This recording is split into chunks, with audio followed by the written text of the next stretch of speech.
Harusnya langsung berdiri. Nah, kita ulangi. Apa kabar?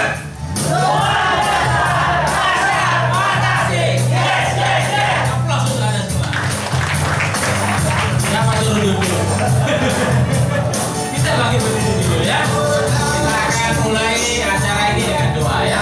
Saya minta Bapak Johnny Johnson untuk memimpin dalam doa. Mari kita berdoa. Tuhan, terima kasih.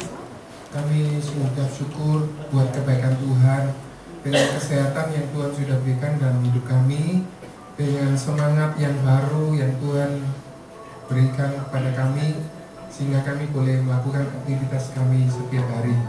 Tuhan, terima kasih buat kesempatan hari ini kami boleh bersama-sama hadir di tempat ini. Biar Tuhan berkati kami dan Tuhan menolong kami hingga kami boleh mencapai cita-cita kami. Tuhan, sekali lagi berkati pembicara yang akan menyampaikan materi. Tuhan berkati juga kantor di mana kami bernaung. Tuhan berkati Prudential di mana kami mencari nafkah. Terima kasih Tuhan, kami serahkan semua ke dalam Tuhan. Teman-teman kami yang masih dalam perjalanan, biar Tuhan hantar sampai ke tempat ini dengan selamat. Terima kasih Tuhan. Amin. Iya, oke. Coba lihat kanan kiri, muka belakang. Ada nggak yang belum dikenal? Ya, beri salam. Kanan kiri, muka belakang ada ya. Iya, iya, kenal maka sayang ya. Oke. Dari Jawa saja. Ya, satu kantor nggak kenal lah. Halo, sibuk selalu ya. Kemarin agentnya ikut loh, kalau nggak salah itu ya. Yang baju pink ya. Oke, kita tetap bangkit berdiri. Kita akan menyanyikan lagu dipasang di PC. kebanggaan kita. Iya, dan semangat.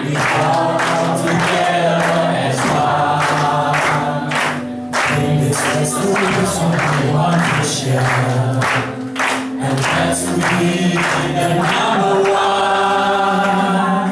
We all have the right combination. And what to do, there's no compromise. We're the very best in the audition. It's something that we need to realize. It's something that is special in our lives.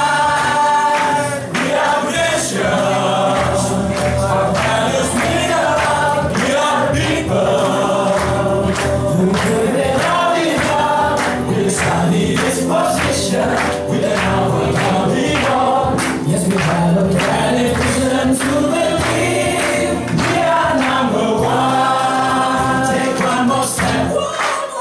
We're trying for excellence. We'll give it whatever it takes to touch the sky. And we gotta try to reach our aspirations. We know that we can do it if we try. We are precious.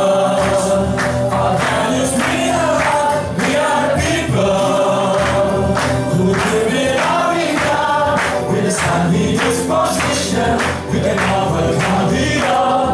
Yes, we have a valid reason to believe we are number one.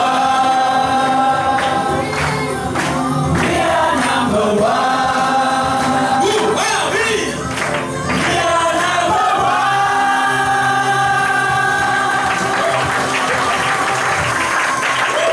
Luar biasa ya. Belum duduk ya. Kita akan membacakan Vision.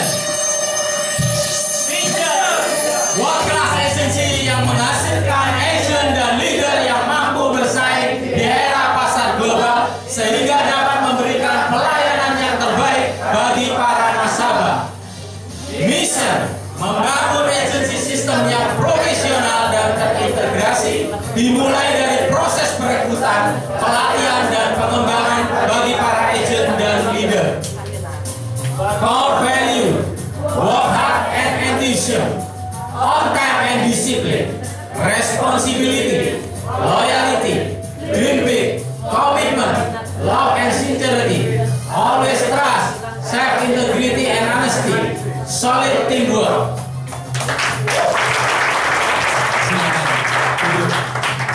Oke, kita akan bacakan hasil produksi minggu yang lalu ya. Penuh ya. Ya, ini satu case ya, saya akan bacakan dan Anda kasih applause ya. Novita Johannes satu case 83 juta. Alan Alfonso satu case 11 juta. Christian Novianto satu case 8 juta. Roni Alkianus satu case 8 juta. Farhan Abadi Solikin satu case 6 juta. Filipus Wibisono satu case 5 juta. Hani Noverina satu case 4 juta. Heli Oktarini satu case 4 juta. Agus Nenis Wahyu satu case 3 juta. Agus Sucipta satu case 3 juta. Devi Yunardina satu case 2 juta. Rahel Priyanti satu case 2,5. Endang satu case 1,9. Beni Yudawati satu case 375. Ya, ini ada nama-nama yang saya tadi baca. Ya, bisa silakan dulu. Ya, ini nama-namanya ini ya. Biar nanti teman-teman yang lain bisa belajar ya. Lanjut ya dengan 2 case. Ya, ini 2 case. Agnes Novita 2 case 10 juta. Yuliani 2 case 8 juta. Esther Alicia 2 case 7 juta. Puspita Perdana 2 case 6 juta dan Sri Wahyu 2 case 787 ribu. Ya, ada yang tercantum namanya? Enggak ada ya, masih cari case lagi ya. Ini yang luar biasa 3 case. Agnia Santia 6 case 34 juta. Rika Nurusyafiani 5 case 16 juta dan Jonathan Jono 4 case 72 juta. Luar biasa. Ada? Negara ini ada? Enggak ada ya. Oh ada. Ini luar biasa. Ya, kita mulai dari yang 1 case dulu.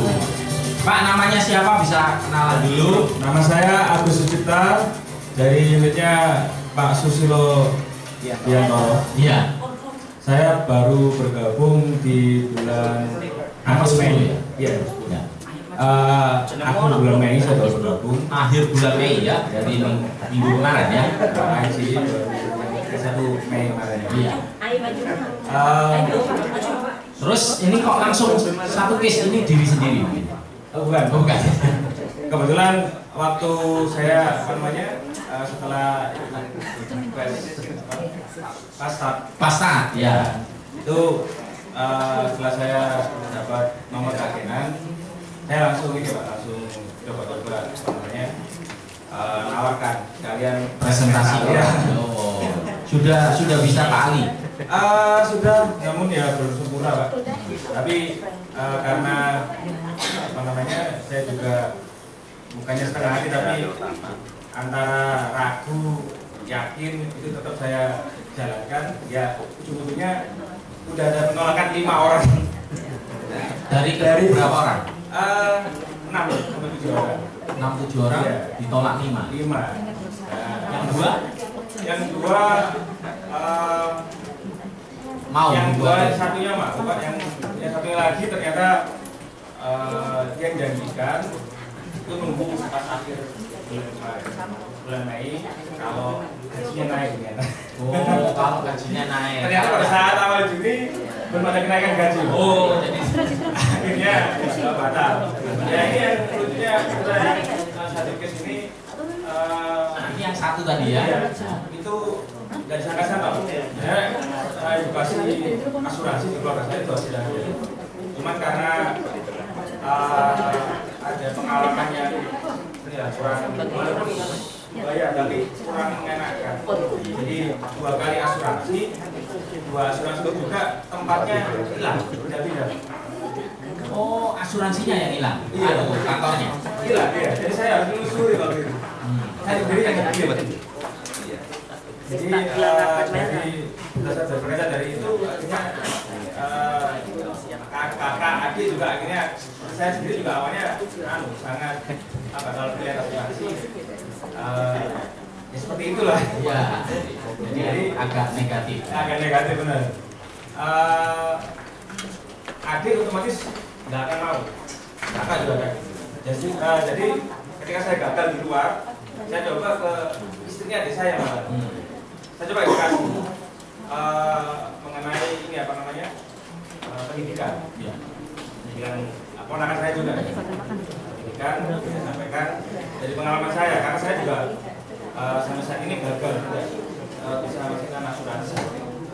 Dan saat saya sampaikan pengalaman itu, dia tertarik dan edukasi suaminya yang ternyata juga adik kandung saya, akhirnya mau ketemu saya. Oh. Dan alhamdulillah closing. Jadi ini adik sendiri. Adik sendiri. Ya, meskipun adik sendiri sulit loh ya.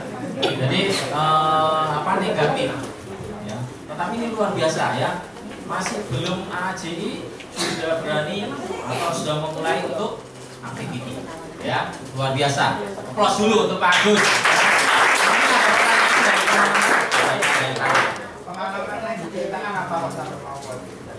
Nah, yang diceritakan apa akhirnya kok adiknya kok mau? Pendidikan. Jadi untuk pendidikan anak ya. Awalnya saya punya prinsip untuk menawarkan sesuatu, saya harus percaya atas produknya. Karena kalau saya belum percaya, saya juga akhirnya kalau nerangkan ke orang, walaupun saya bisa ngomong, tapi ada keraguan itu pasti akan terlihat secara nggak langsung. Jadi saya yakinkan kalau saya sendiri aja mau. Namun memang karena keterbatasan, akhirnya saya tularkan bahwasanya ini kesempatan untuk kebetulan anaknya masih umur 2 tahun. Jadi mumpung masih kecil, tambah 10 tahun kan anak sudah SMP tapi sudah mapan secara pendidikan. Ya, jadi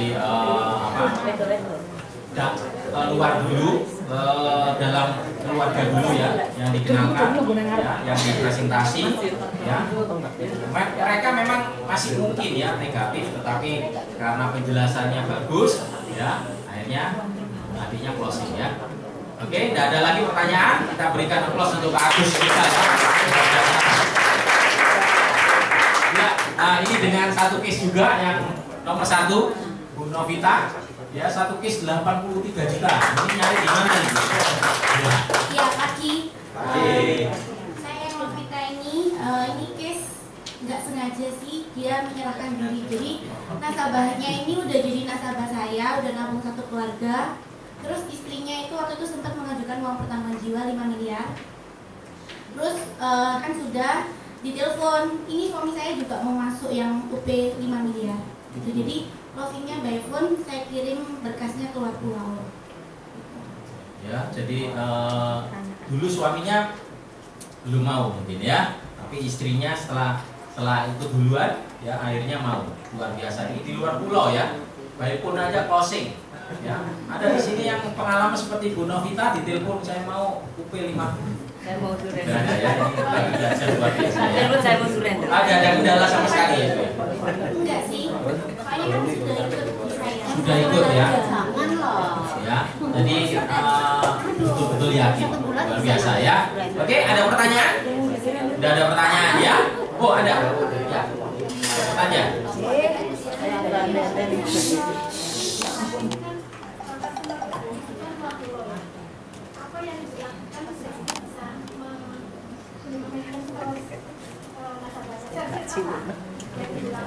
Ya, servinya bagaimana? Saya biasanya sih paling cuma BBM sih, komen kalau dia pasang apa gitu, cuma keep kontak aja gitu. Cuman memang dia suka asuransi, dulu dia pernah jadi agen asuransi Prudent gitu. Oh, pernah jadi agen? Ya, sempat punya nasabah banyak, terus nggak aktif, terus jadi nasabah saya. Saya jarang ya. Agen gue Akhirnya ngambil ya. Ya. Oke ya, nanti setelah ini bisa tanya-tanya sendiri ya. Oke, berikan aplaus untuk Bu Novita ya. Ya, ini yang tulis ya. Namanya siapa? April Salih Ismail. Iya, ini 6 case luar biasa Ibu. Gimana caranya? Ya, saya baru Gabung. saya gabung di Prudential bulan September, cuma baru niat bulan Mei. Iya, ya saya baru niat memutuskan untuk sudah full time di Prudential. Saya pergi ke Lampung, 5 case itu satu keluarga. Kemudian yang satu itu adalah saya nggak sengaja main-main ke tempat khusus. Di situ banyak mama-mama, papa-papa yang mandar, dan kebetulan satu papa nyantol sama saya.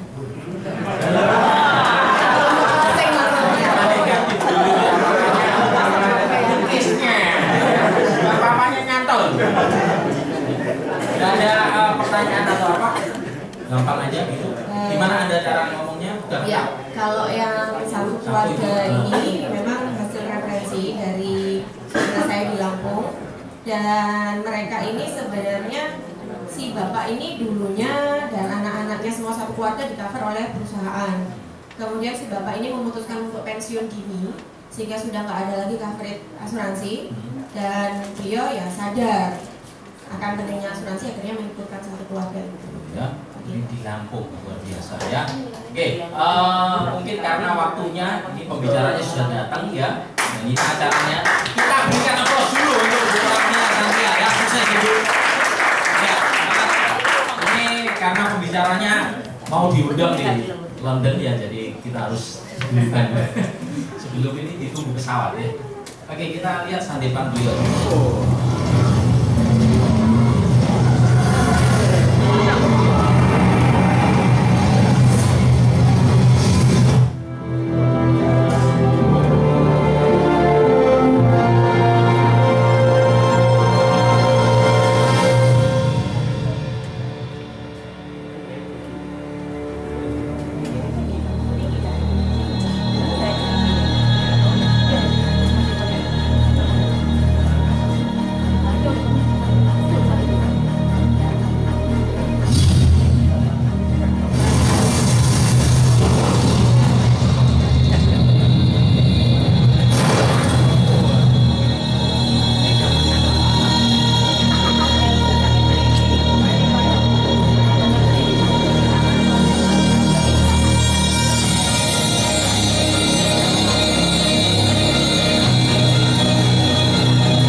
Oke, pertama terima kasih ya buat kesempatan yang teman-teman beri. Ini tahun ini berapa kali saya sudah kesini? 1 kali. Masa baru sekali? Iya. Masa udah 2 kali ya? Ya dulu Dan ini waktunya terlalu cepat berjalan ya. Berarti baru sekali ya. Thank you sudah dikasih kesempatan. Biasanya setahun sekali. Berarti ini nggak ketemu lagi ya. Ini ketemu lagi ya. Yang kedua, thank you buat yang ini ciptain sandipan saya. Ini mana orangnya Pak? Ini. Pak Diki ini luar biasa ya. Kasih plus buat Pak Diki ya. Maksud saya ngomong gini biar Pak Diki ini tahu ini sudah expired, waktunya diganti lagi ya. Waktunya dibikinin lagi gitu ya. Oke, teman-teman. Saya ngisi entry nggak bisa panjang-panjang ya. Kalau kepanjangan nanti Anda kelengar ya, 1 jam aja.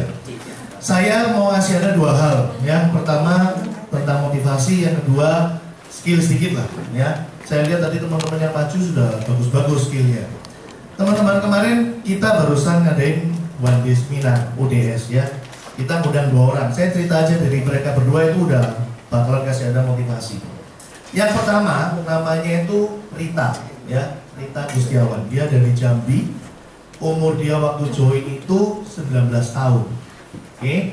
Dia sejak lahir sudah langsung maaf kata cacat ya. Jadi tangannya itu pendek, kecil dan mungkin jarinya nggak full ya. Saya nggak berani perhatiin benar-benar gitu. Pokoknya ya agak ya benar-benar cacat lah pokoknya ya. Dia join usia 19. Hari ini dia 22. Ya, dan dia sudah agency manager, jadi tiap tahun dia on track dari agent, UM, SUM, AN ya, namanya Rita dari Jambi. Bayangin Jambi itu kalau saya tanya sama dia itu kotanya kecil banget bandingin Surabaya, nggak tahu seperberapanya ya. Kenapa dia bisa join di Prudential? Dia ini bukan dari keluarga bagus ya, saya lupa kalau nggak salah 7 bersaudara, dia paling kecil ya.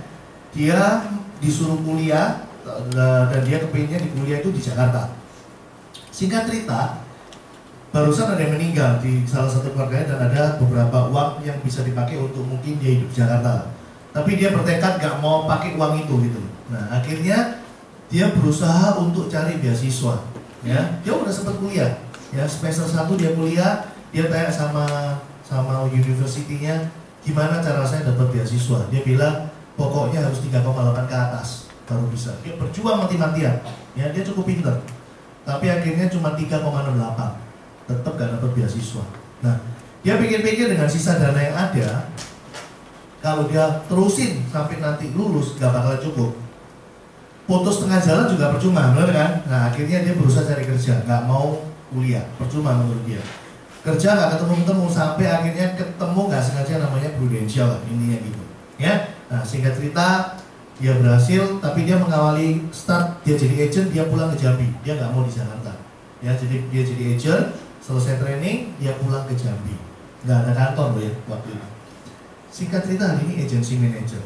Nah kok bisa? Benar kan pertanyaannya? Ya. Bayangin dengan Anda yang sudah di Surabaya, dekat sama leadernya dia di Jakarta. Ya, dekat sama leader, punya kantor, kotanya lebih gede, opportunity lebih gede. Tapi ada yang agent tetap agent terus gitu. Yang UM terus lah, kan lucu, bener ya? Nah itu satu dulu Rita, saya cerita. Yang kedua, namanya Wong Agus. Wong Agus ini keturunannya Herianto, dia anaknya Herianto juga, jadi keturunannya Denny Utama. Ya, dia ini S2, ya, dia juga sebagai akuntan publik. Zaman tahun 2006 loh ya, itu gaji dia 36 juta. Kalau kita ngomong inflasi 10% tiap tahun, berarti setara dengan nanti tahun depan kayak 70 juta gitu. Ya, berarti anggap aja tahun 2006 itu ngerasakan sekarangnya kayak dia ini sekarang gajinya 60 juta lah. Setuju ya?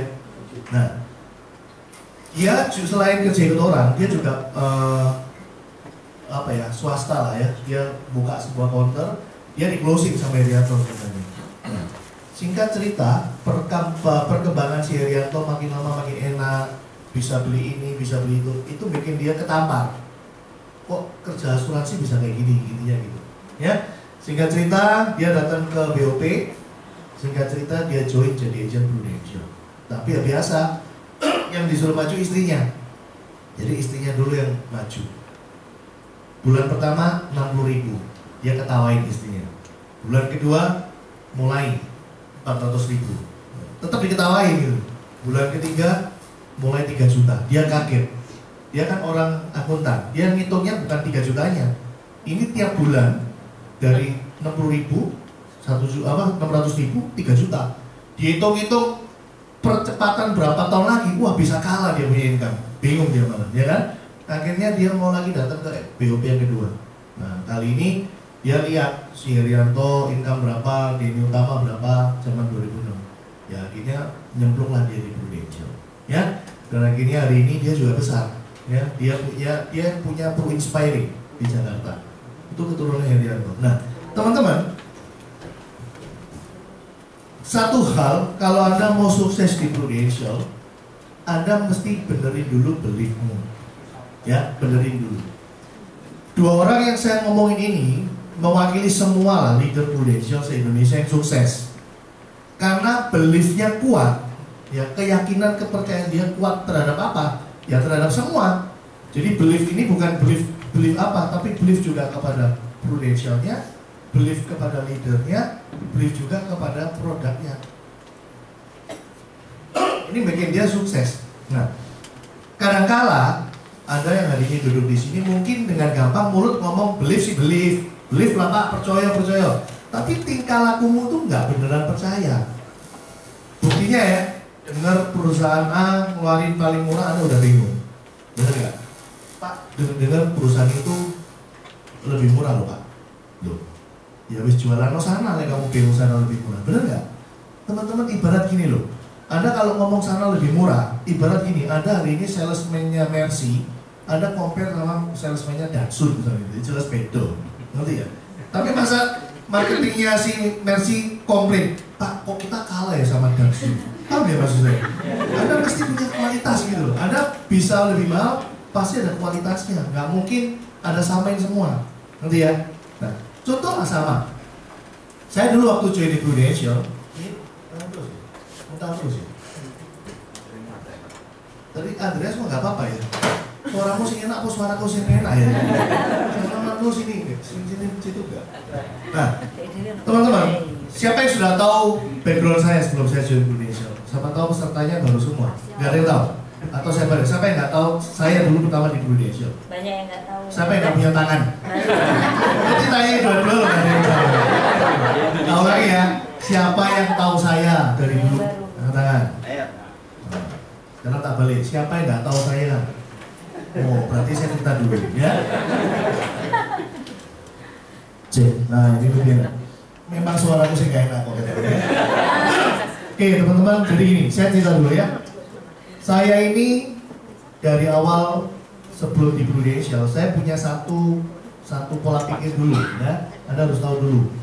Saya berprinsip nggak mau kerja ke orang, terus itu dulu. Jadi kalau Anda prinsipnya udah beda, ya mungkin nasib kita bisa beda. Tapi kalau sama, bisa sama. Nah, oleh karena itu, saya sejak kuliah sudah berusaha cari duit sendiri. Ya, saya jualan handphone bekas, saya jualan kartu perdana, sampai akhirnya pelan-pelan jadi gede.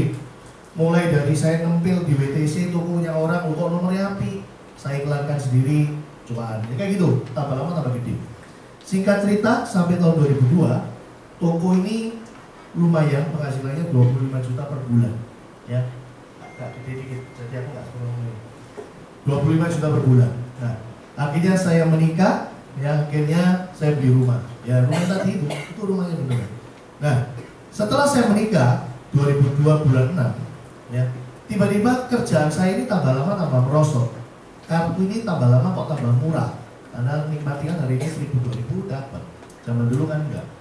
Singkat cerita Desember saya tutup dan saya pengangguran. Dan setiap hari saya berpikir saya mesti kerja apa. Saya nggak mau ikut orang, pokoknya itu. Ya. Terus 1 tahun lewat nggak akan 12. Duit habis, anak yang pertama bulan 7 lahir. 2014 sama nggak kerja lagi. Saya tetap mikir ini mau kerja apa. Sampai suatu hari ada saudara dari pihak istri ngasih saya cek 250 juta, habis usaha. Ternyata habis diberikan cek, ya bingung mau usaha apa. Gitu ya. Ternyata punya duit pun nggak gampang loh. Anda mau usaha apa ya? Nah, akhirnya teman sepermainan saya, si Eddie Tyson, itu baru pulang dari Praha. Dan dia atas desakan teman-teman yang bukan pro, itu masalah saya terus melo prudential lah daripada nganggur. Intinya itu begitu. Nah, karena saya punya keterbatasan saya tahu diri. Satu, saya kalau ngomong sama orang nggak kenal, ya apalagi suruh presentasi, wis pasti nggak bisa keluar suara, gagap saya kumat, ya. Serius, sampai hari ini pun kalau hal baru bukan prudential mungkin bisa gagap lagi. Tapi kalau prudential, wah merem pun keluarin sama gitu ya. Soalnya 12 tahun perlu terus ya kan. Nah, yang pertama itu, yang kedua nggak ada market. Nanti ya, saya dari SD, SMP, SMA, kuliah koncone mek orang basket toh kayak gitu loh. Nanti ya, ini ada salah satu temanmu ini dulu mantan pacarnya teman saya basket. Ya, paling sudah masih peringas dia sekarang sama ya. Gitu. Yang pasti cewek bukan cowok gitu ya. Nah, jadi kumpulannya memang itu toh, nggak mungkin kan jadi prudential, bener kan? Nah, tapi ada satu statement editasi yang bikin saya tertarik. Dia ngomong gini, gue pikir gampang ya kerja prudent. Dia ngomong sama teman saya, aku tiap hari diusiri orang. Nah, kalimat diusir itu bikin saya tertarik. Bukan saya pengen diusir, daripada nganggur di rumah, lihat kocok diusir kan enak. Bikin saya gitu. Ya wes, temennya patakan, singkat cerita saya join di prudential. Ya, zaman dulu gampang, nggak ada haji, nggak ada apa, join. Si aplikasi besok buat prudential jualan dulu gitu ya. Saya join 16 April 2004, tanggal 24 April 2004 prudential pilot. Jadi 8 hari setelah saya join, perusahaan ini bangkrut, dan baru 4 Juli prudential ini dipulihkan. Tapi setiap hari masuk koran berita nih nggak masih enak, terus pokoknya tentang prudential bangkrut. Bayangkan ya apa mau sukses di perusahaan yang kayak gini, betul? Tapi saya punya satu belief waktu itu, saya masih ingat. Eddie Tyson selalu bilang sama kita, nggak popo, wes percaya aku, nggak popo. Ya kita percaya omongannya leader, ya. Dan saya meyakini satu hal, kalau Eddie Tyson waktu itu income-nya 150 juta, saya nurut persis apa kata dia, disuruh apa saya nurut. Saya mikir pasti jadi kayak dia. Wes simpelnya gitu aja. Ya sudah. Saya punya belief yang sederhana, gitu ya, nggak mulu-mulu. Belief saya, wis pokoknya ngandung Eddie Tyson. Ya akhirnya jadi beneran, gitu ya. So teman-teman, hari ini coba dibenerin dulu beliefmu. Contoh ya, saya kasih contoh. Kalau hari ini saya tanya sama Anda semua yakin prudential perusahaan yang hebat? Yakin. Yakin bisnis yang luar biasa? Yakin. Yakin? Saya tadi ngomong bisnis loh, betul ya? Semua nganggap prudential bisnis nggak? Ya. Anggap kalau ada bisnis yang nyata, biasanya kan kelihatan tokonya, ya, kelihatan bengkelnya, kelihatan company-nya, gitu ya. Tapi ketika ada bisnis di prudential, nggak ketok gitu, nggak kelihatan, bener ya? Modal sing di store ya nggak ada, maksimal 12.000, bener ya? Itu kalau bonus track. Kalau pas direkrut, waduh lali, yuk minta admin, bener ya? Akhirnya gratis, betul kan? Nah, karena nggak kelihatan seperti ini, kadang Anda ngomong bisnis, tapi tingkahmu nggak kayak bisnis. Contoh ya, kalau kita punya toko beneran, sehari nggak ada yang beli, ngenes nggak? Ngenes pasti, betul ya? Sehari gitu, apalagi seminggu, betul ya? Wah pasti stres, kamu pasti berpikir keras. Ya apa cara toko ini bisa dimentroi sama orang, betul ya? Anda mungkin pasang banner yang menarik, mungkin SP gini Rocky dituarin lebih atas lagi, ngerti. Pokoknya bikin menarik, betul ya? Betul ya? Dan ternyata seminggu tetap gak ada orang beli. Stres kan teman-teman? Mungkin kamu pas acara kumpul-kumpul sama temen ngopi, semua ketawa, kamu tener-tener diri. Betul ya? Betul ya? Stres, opo. Pusing kamu, seminggu orang masuk, betul? Sekarang coba lihat kanan kiri musik, minggu ini gak store case plus. Apa kamu stres? Kalau ya? Gak ada masalah loh. Siapa yang sudah sebulan gak pernah store? Loh, pasti ada sampai sebulan belum closing. Coba angkat tangan, gak apa-apa. Atau mungkin lebih dari sebulan. Pertanyaan ini salah, sampai 2 bulan. Ada yang gak closing belas seminggu. Masalah? Mohosok. Gak mungkin lah. Anda gak bermasalah kok. Itu yang dari sisi agent ya. Yang dari sisi leader juga sama. Seminggu mau tambahan api dari grupnya, ya nggak masalah. Sekali GL itu berarti kesempatan bisa nambah infus, betul? Nambah darah segar. Belas gak ada tambahan agent baru, ya nggak masalah, betul? sometimes mulut bicara bisnis tapi tingkah kita nggak nganggap ini bisnis. Nah ini hati-hati gitu. Kalau Anda beneran nganggap prudential bisnis, wes lah, beda-beda tingkah bro. Serius, orang kalau sudah benar-benar nganggap ini bisnis, nganggur itu nggak enak, nggak ada closingan itu nggak enak. Nah, kenapa Anda nggak mau berubah dari sisi itu dulu? Iya. Setiap orang yang sukses prudential kalau ditanyai beneran, dulu ya apa? Oh, actionnya. Dulu Rita kayak apa actionnya? Jawabannya lo podo kabeh. Semua pasti luar biasa, banting tulang, kerja keras dari pagi sampai malam. Pasti. Saya juga pernah jadi agent kayak Anda, bro. Dulu tiap pagi kerjaan saya cuma telepon editor, mesti ngomong gini, "Ben, prospek sama mana ini?" Sama nggak? Sama kan ya? Pikiranmu lah pusing, prospek sama mana ini, bener ya? Sama. Serius. Editation cuma pesen sama saya satu tol. Selalu jawabannya sama, ditanya gitu jawabannya bodoh terus. Cuma ngomong gini, pokoknya metu teko. Nah, terus mek ngono. Hebat ya. Jawabannya itu luar biasa, di buku gak ono. Nanti ya. Jawaban leader saya cuma sederhana, pokoknya keluar dari rumah.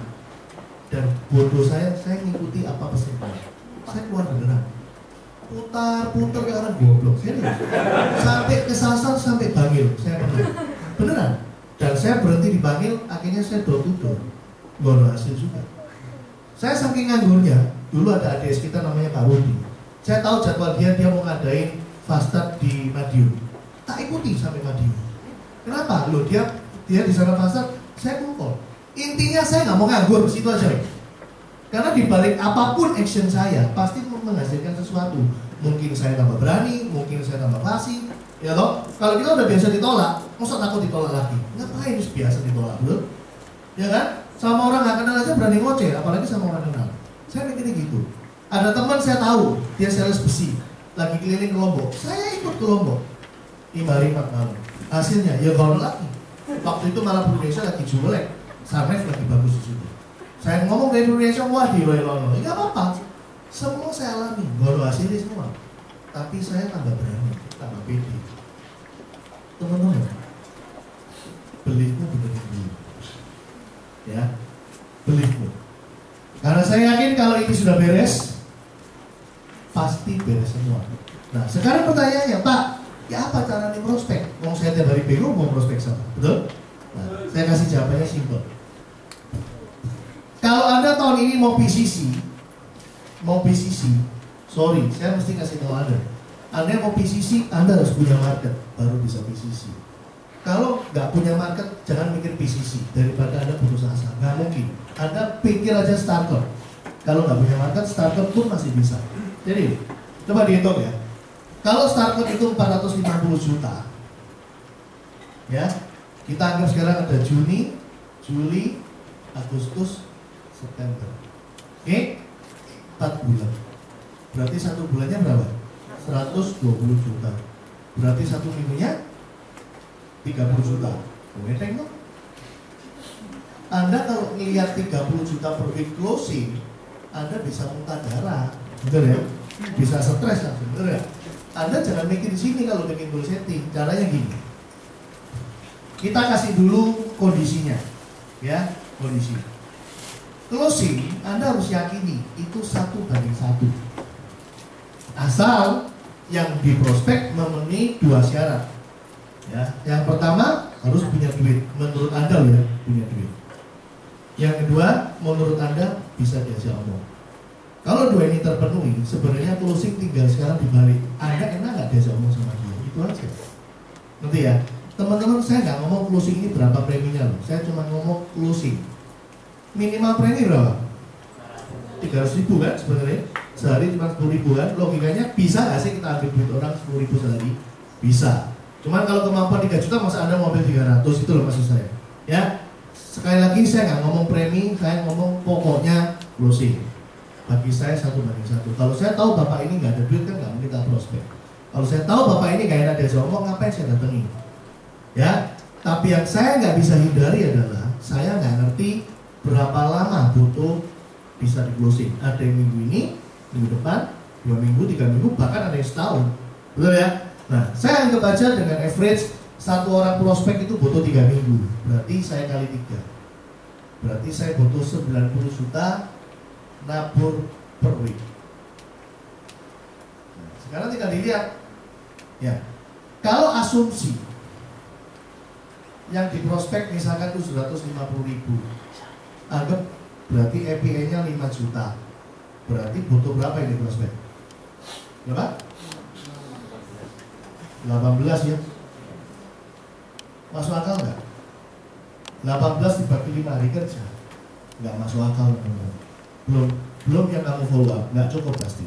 Berarti kalau orang yang mau main startup, kalau Anda di market 750, terus lupakanlah, rasanya nggak mungkin. Anda harus tingkatkan marketnya. Anda kalau 1 juta, apinya 8 juta, berarti butuh berapa orang? 12 orang. Betul ya? Ya, 12 orang kalau saya bagi 5 hari kerja, nah ini masih mungkin 2-3. Berarti Anda harus tingkatkan marketnya. Teman-teman sama kayak gini. Anda yang hari ini naik motor atau naik mobil ke kantor, saya tantang ke Jakarta 2 jam tok. Gasan sampai notok, ya nggak mungkin nyampe, ngerti ya? Sing bener itu ganti yo kendaraan nih, ngerti ya?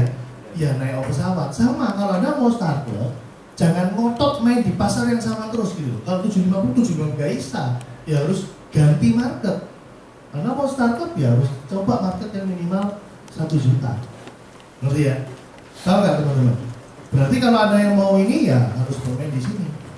Nah sekarang masalahnya, gimana caranya Anda bisa tingkatkan kebiasaan closing 500 jadi 1 juta, kebiasaan 300 bisa 1 juta. Ini apa caranya? Nah sekarang saya sadarkan Anda satu hal ya, ini cuma masalah di mindset. Oke. Sering nggak orang kalau mau di closing mesti jawabannya di yang negatif. Misalkan gini, minim berapa, betul nggak? Ya, nanti dulu aja. Apalagi? Tak pikir-pikir. Banyak cicilan, ya kan? Tak pikir-pikir, gitu ya. Tak undino sih. Nggak ada uang, bener ya? Teman-teman, kenapa orang selalu berkata seperti ini waktu mau di closing? Sebenarnya jawabannya simpel. Karena dia nggak ngerti buku polis itu sebagai sebuah aset. Nah, waktu dia ngomong seperti yang di kiri, itu bagi dia polis adalah biaya. Makanya muncul semua kalimat itu. Nah, tugas mula yang harus pinter mindah dari mindset yang negatif ke mindset yang positif bahwa polis adalah sebuah aset. Nah, ini gimana caranya? Yaitu tujuanmu. Kalau kamu tahu goalmu, kamu pasti tahu apa yang harus kamu omongin. Contoh lah, simple. Misalkan ya, ketika Anda bicara tentang saldo, Anda harusnya bisa bawa bahwa ini tuh kan saldonya dia. Tapi seringkali agent itu salah. Teman-teman tahu nggak? Ada di teori selling ya. Selling itu bicara tentang asking. Coba tanya sama yang jago jualan. Waktu jualan lebih banyak ngomong satu arah atau lebih banyak nanyai orang? Jawabannya nanyai. Ngerti ya? Kalau Anda ngomong sama orang satu arah, mungkin telinganya dengar, tapi belum tentu dia ngerti loh sih kamu ngomong itu apa. Tapi kalau kamu tanya, dia jadi paham. Contoh lah ya, saya kasih Anda satu contoh sederhana misalnya gini. Pak, kalau Bapak nabung 1 juta lancar-lancar terus, kan 120 duitnya Bapak. Nah ini ngomong ke arah, gitu ya. Tapi kalau saya kepingin nanya cuma sederhana, Pak, kalau Bapak nabung 1 juta lancar terus, ini nanti duitnya siapa sih Pak? Sambil ditunjuk tahun 11. Ini nanti uangnya siapa sih Pak? Nah, bikin dia ini jadi paham bahwa ini duitnya dia. Ngerti ya? Teman-teman sebenarnya closing itu gampang. Kalau Anda bisa change dari biaya pindah ke aset, itu aja. Ya, tugasmu sekali lagi pindah biaya ke aset. Saya kasih contoh simpel. Ini misalkan, sorry Pak. Kalau orang megang slip deposito, rosok nggak kalau ini aset? Rosok kan? Karena dicairin jadi duit ya. Orang megang sertifikat tanah, rosok nggak? Wih, mau mana aset, betul ya? Benar nggak? Orang pernah terasa nggak kalau megang polis? Ini aset ya? Nah, kamu bisa ngerasain ini nggak? Sebenarnya sederhana, kalau kamu mau jago closing, jago jualan, kamu diri harusnya punya polis banyak. Karena kamu tahu polis itu aset, makanya beli terus. Saya bisa jago closing dan ngajari orang jadi ngerti karena saya di rumah punya sampai 24 atau 26 sekarang. Tiap tahun saya nambah polis. Karena ini aset buat saya. Loh, semua premi yang saya masuk ini duit apa enggak sih? Lu kan hasil, bener nggak? Betul? Yang kedua, kalau sampai ada resiko, ya kalau ada resiko sama-sama nggak megang cash lo ya. Tadi yang slip deposito sama sertifikat rumah kan dibuang hilang, betul ya? Jadilah duit, betul ya? Tapi lek polis tak cuma dibuka tok langsung untuk duit deh, betul ya? Iya kan? Nggak perlu sampai dijual atau dibalik, bener nggak? Berarti sebenarnya aset juga nggak? Aset loh teman-teman. Paham ya? Saya kasih contoh ada satu kejadian saya closing kemarin. Ya, ada nasabahnya agent zaman dulu yang sudah terminit ya, tapi saya tahu ini orang kaya. Saya telepon pura-pura review polis. Oke, sampai sana ya beneran review polis. Dia punya mikernya Aksa